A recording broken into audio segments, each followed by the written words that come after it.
Alors, merci de nous avoir accueillis ici au Rwanda. Merci pour l'invitation et on a aimé vraiment être dans ce beau pays. Ma première question concerne la visite du président Macron en Afrique, qui a entamé une visite où il va séjourner à Brazzaville, Luanda et Kinshasa, sûrement avec le président Sassou, avec le président Tshisekedi, le président Lorenzo. Ils vont aborder la question sur la crise entre le Rwanda et la RDC. Alors, qu'en est-il du dialogue? Où en sommes-nous sur les pourparlers entre le Rwanda et la RDC? Ça, c'est ma première préoccupation. La deuxième, c'est sur la coopération entre le Congo et le Rwanda. Comment se porte cette coopération? Est-ce que vous envisagez d'aller un peu plus loin que ce que les commissions mixtes ont déjà arrêté comme accord? Merci.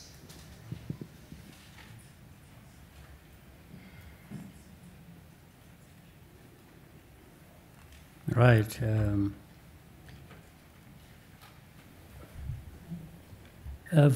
First of all, I think the President of France, President Macron, who will be in the region,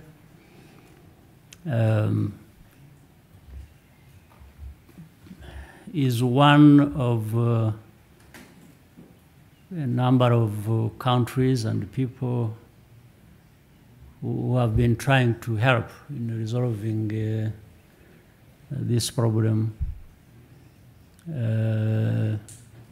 in our region. People talk about Eastern Congo. Eastern Congo is not a country on its own. It's actually Congo. I think there's nothing like, in my view, there's nothing like Eastern Congo problem. Maybe you want to be specific in a narrow sense about where, but it is actually Congo's problem. It's also a regional problem, meaning it affects even neighbors. I can't say how we are affected. Let's say if we are referring to Rwanda, you wouldn't say northern Rwanda problem, because northern Rwanda is neighboring with eastern Congo, and the spillovers of problems mainly come to the north of our country. That doesn't make it a northern Rwanda problem. No, it makes Rwanda's problem. So I want us to understand that Eastern Congo problem is Congo's problem. It should stop being Eastern Congo problem, Eastern Congo problem. No, it's the Congo's problem. That's one. Number two, again, this problem has a very long history in terms of the cause of that. But it also has a long history of how it has been mismanaged from the beginning. That's why it is there for the last 20-something years. And if you look at the attention that has been paid to this so-called Eastern Congo problem, it's so much so that one would think we should have got a solution to this problem. So it's been there for long. It has been mismanaged for very long. And I think it has a relationship also with the first thing I corrected, that it can't just keep being seen as Eastern Congo problem. It's a Congo problem, only based, this particular one, based in Eastern Congo. So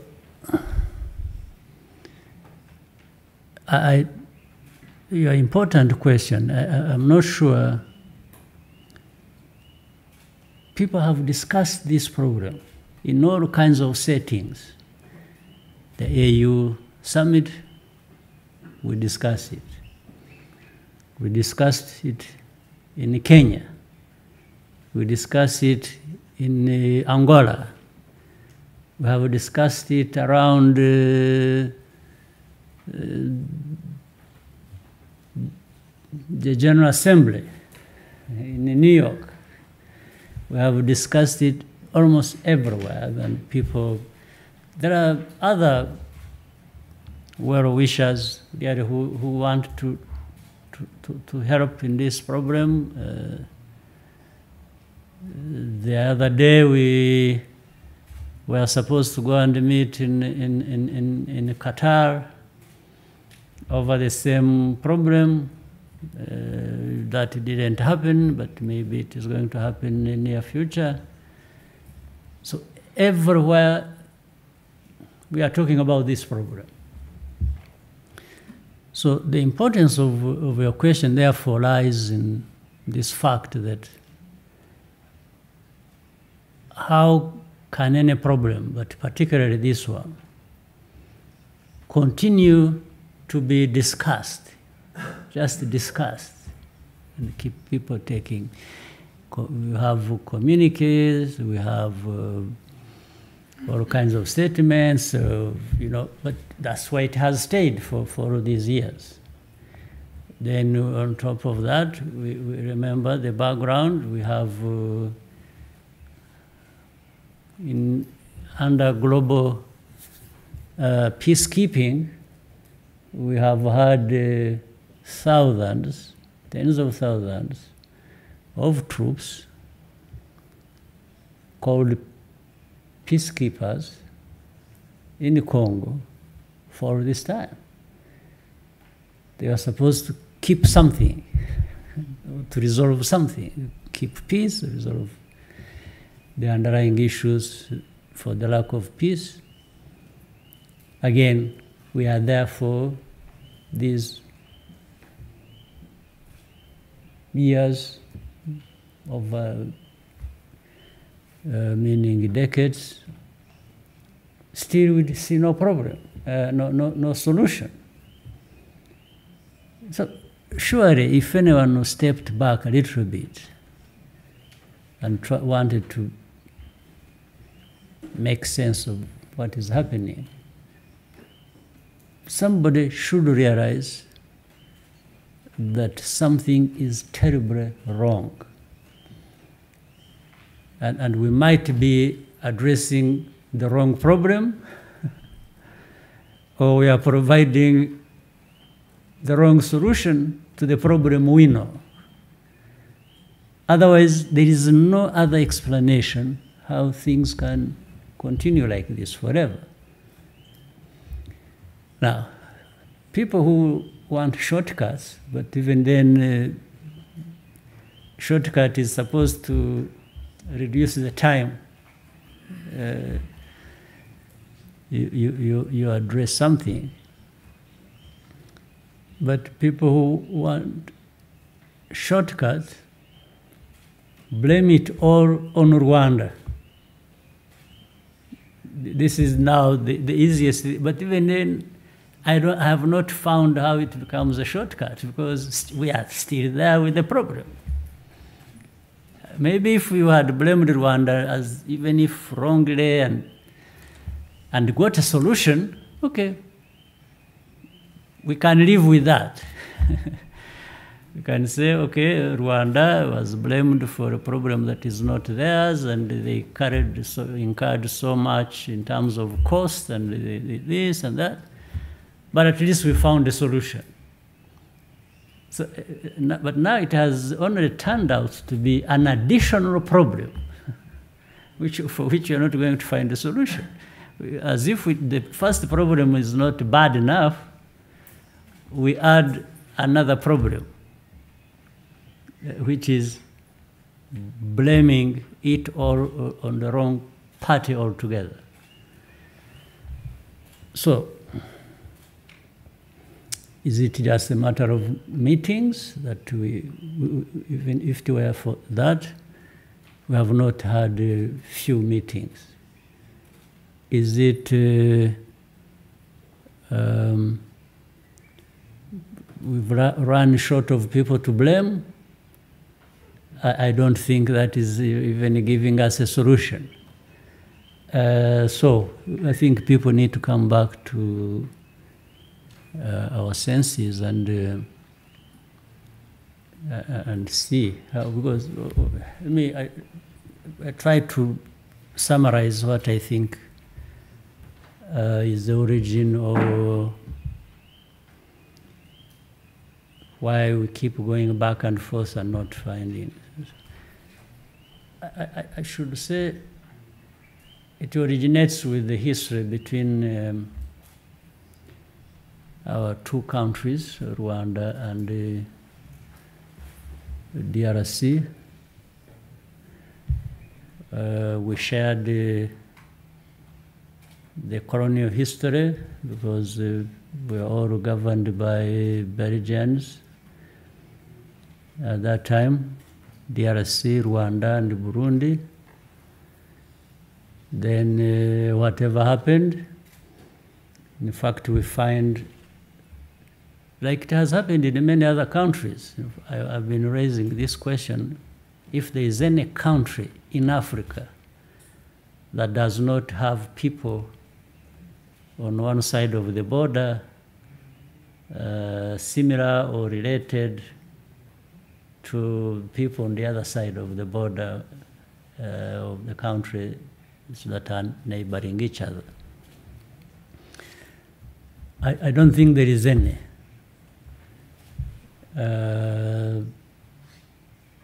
So this famous, I'm sure here, by the time we are done with this press conference, the story will be M23 has become something like a scarecrow. It's supposed to dramatize the story or, scare people that we have something terrible here, and that's what is. So I'm sure that's what is going to happen from here. M23 is the beginning and the end of the problem, but that's not true. The so-called M23 is a product of a lot of things mismanaged, mishandled, starting even in those days. I talked of colonial times, how these people associated with Rwanda happened to be in Congo. If, to be honest, I probably wasn't around when it happened. That was way before I was born. So how can I be responsible for the problem? How can I be the cause of the problem? Of course, for all of you, I'm sure you were born yesterday. I'm sure there is even a part of the story you don't know, you've never come across. So that is one. How can Rwanda be blamed for the refugees we have here, who have been here for 20 years over, from Congo, associated with the people in M23? M23 problem which started in 2012, and where they used some military force to try and resolve the problem. The M23 people, some fled to Uganda and neighboring Congo as well. Others fled here. We have them here in the camps. So when that was done and finished, there had been agreements of the next steps to resolve that problem from 2012. These agreements were all reneged on until recently, when this fighting flared up, started again of the same groups and. But in Congo, in Eastern Congo, there are over 120 armed groups, of which M23 is only one of them. Right? So, the 120 armed groups, how were they formed? Certainly, actually, I haven't even heard even those who hate Rwanda, who tell a lot of lies about Rwanda, have not accused Rwanda of having formed those 100 and plus armed groups. So at least even those who would wish us everything negative have not accused us of that. They're only accusing us of association with M23. So who formed the other 100 over armed groups and why? Who explains that? Why don't they talk about that or take care of that? So,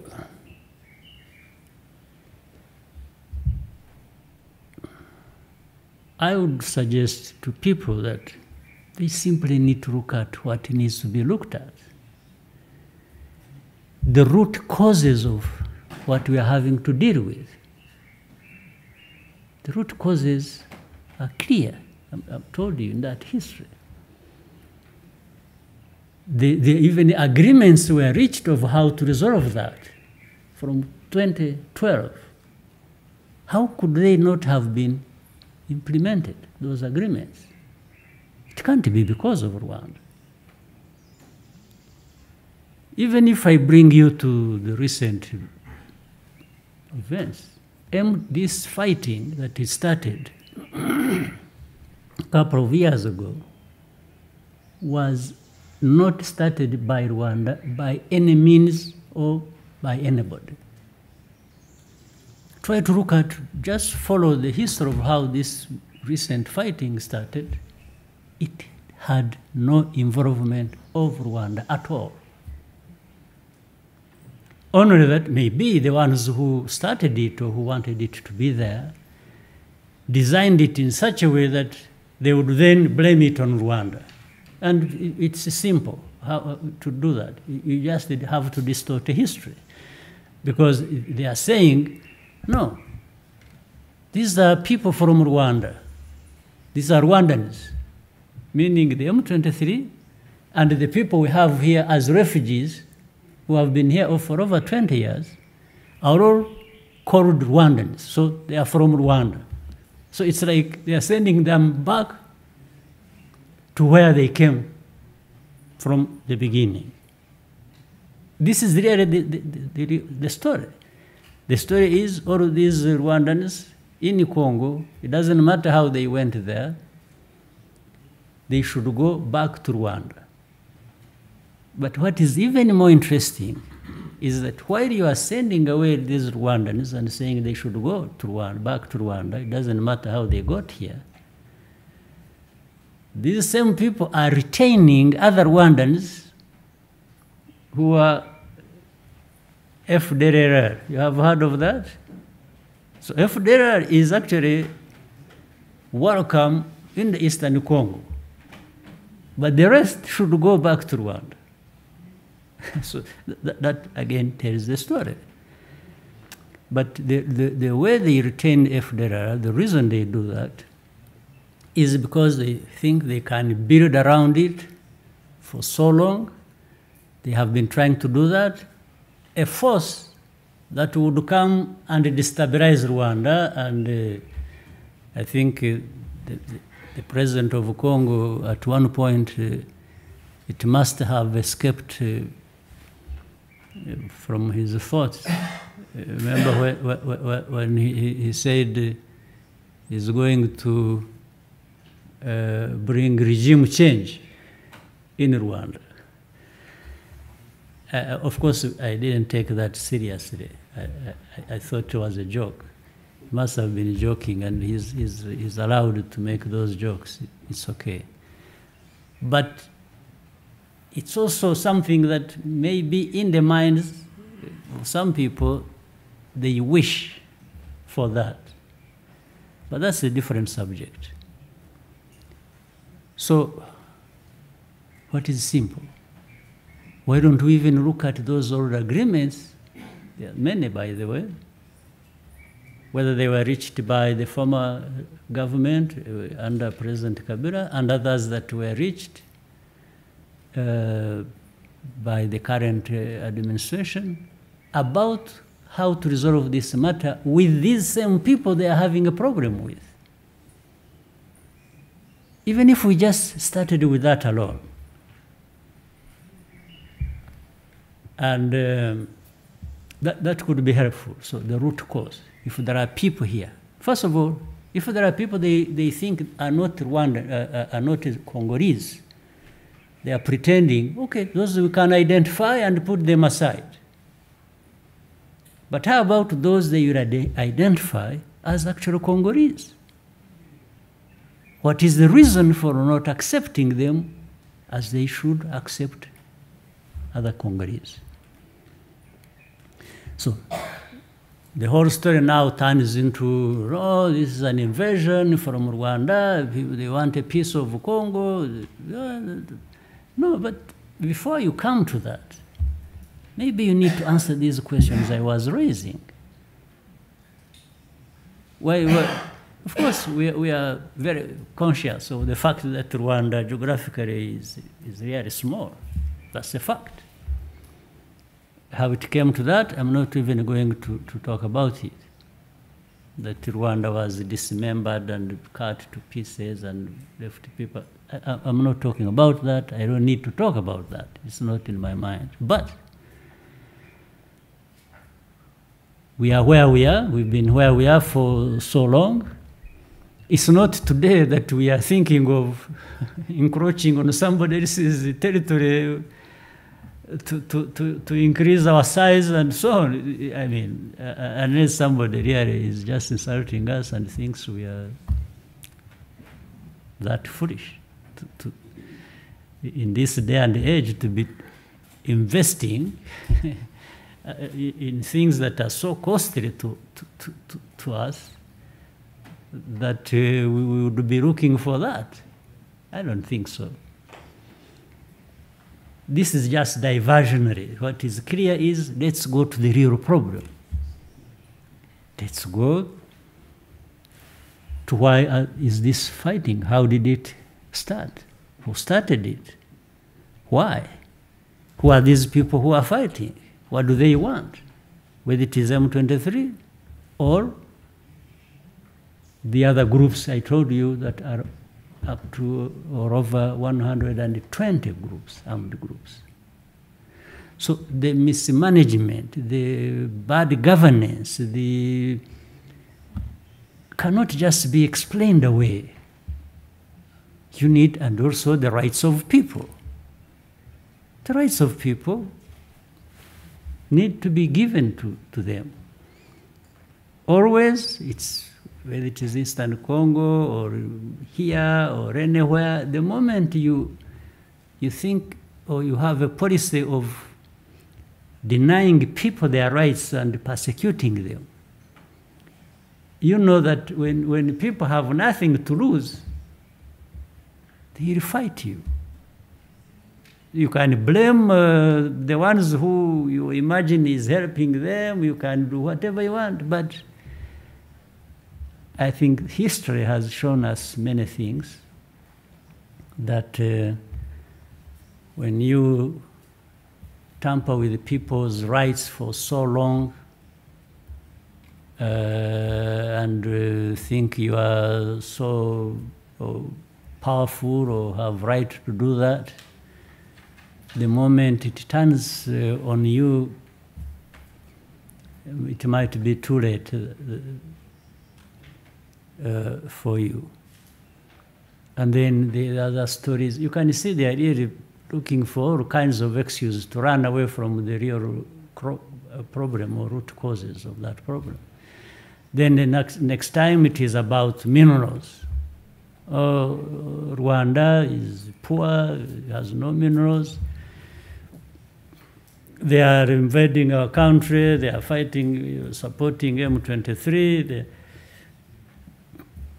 they want to steal our minerals. Well, those minerals have been there for so long. I only wonder why they don't even benefit the Congolese, actually. Why?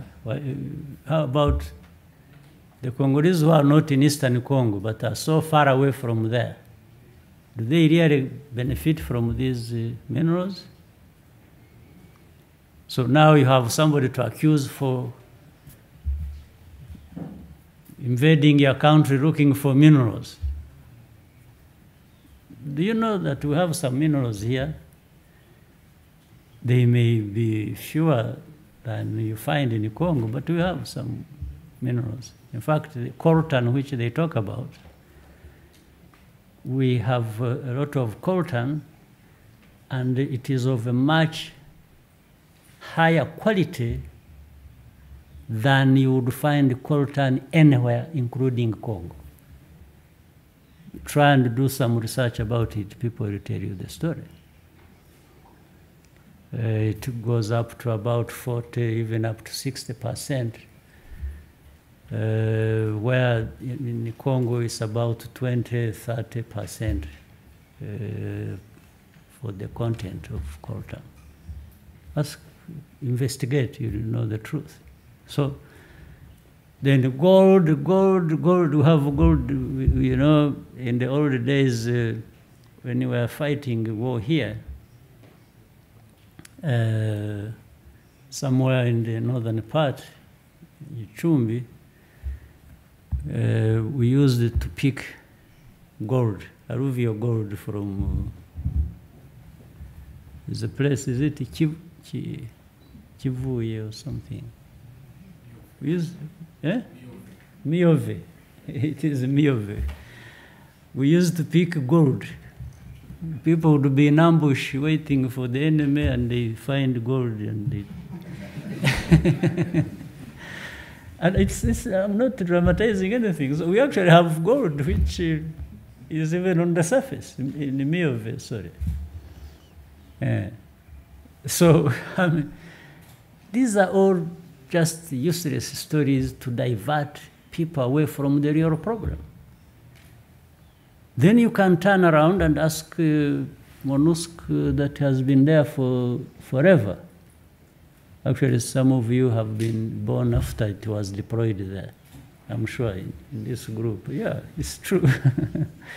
So they've been there. So what have they been doing, by the way? Why didn't they solve this problem? Why? Only to wait, to turn around and blame it all on Rwanda and say Rwanda has done this. But for a fact, we have said this. This FDLR problem that is in Congo, which everybody has played down and said this and all this, yet there are things to show that they are there. They've been armed, rearmed, and given everything, have had an effect. In 2019, November, a group of FDLR crossed our border in a place called Kinigi, killed the people until our military had to intervene and get rid of them. These were FDLR, and they had arms from government or by some groups working on behalf of government. In 2019, again, you can ask, in November, this happened. After that, in the recent days, when this fighting was beginning to take shape between M23 and the government and these other armed groups, FDLR, having been rearmed again, integrated with FARDC, with full knowledge and authority of government and government institutions, whether it was the commanders of FARDC or governors of the provinces or everybody, they knew about it. They attacked again the northern part. They were bombing our territory from Eastern Congo into Rwanda. Again, there is no confusion about this information. It is available to everybody. There are victims. There are things like that.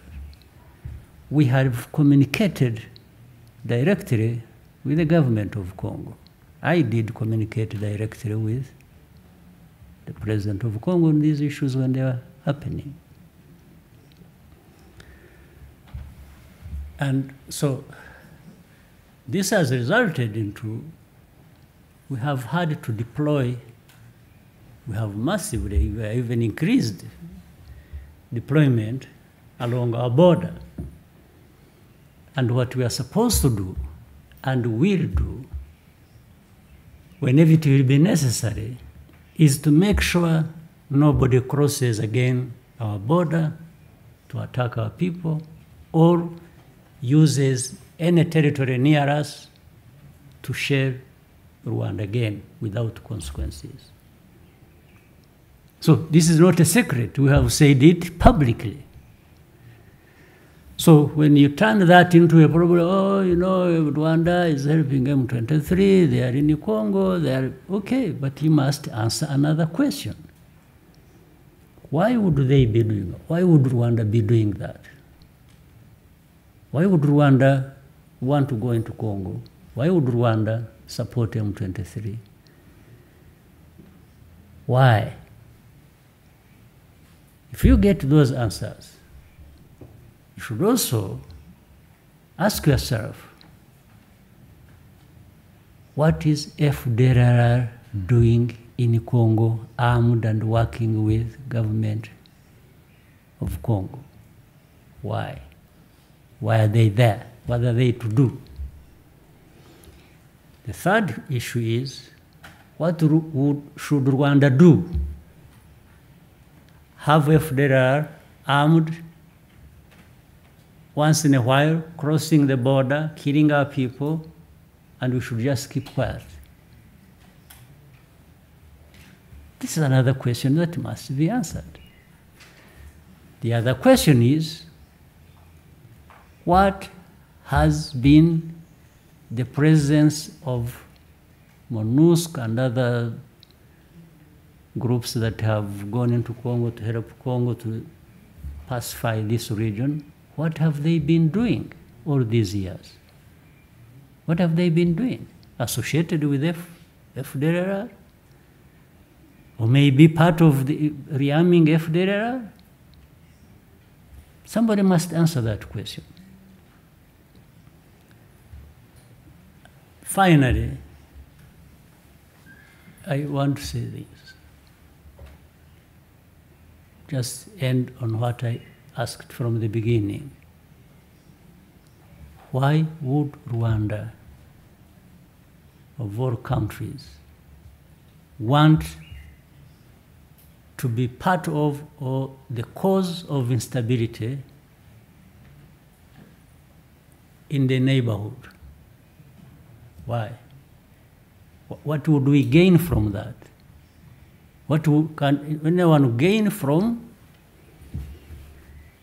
having stability next door? If anything, everybody should know we are the people most interested in peace in this region. Because we have lacked peace for so long, we know what it means. We know the cost of it. And why would we be building our country the way you can see with your own eyes, and then have instability to come and destroy it? What kind of people would Rwandans be? So these are, but I think this is a simple matter to resolve honestly. If we only address the root causes and stop just talking. The root cause is simple. Even work with the neighbors, because the neighbors have wanted to help or to work with Congo to resolve these matters that affect them, but also that affect us. But Congo has been hesitant. They don't want this matter resolved. Otherwise, if they had wanted that to be resolved, then they would have welcomed the people who want to work with them to resolve this matter. They only welcome those who are not actually helping them to resolve the matter. They welcome MONUSCO, but yes, MONUSCO does not help to resolve the matter. So the ones who would have helped, because they also have vested interests, meaning neighbors, they are not welcome to do that. They only turned into enemies.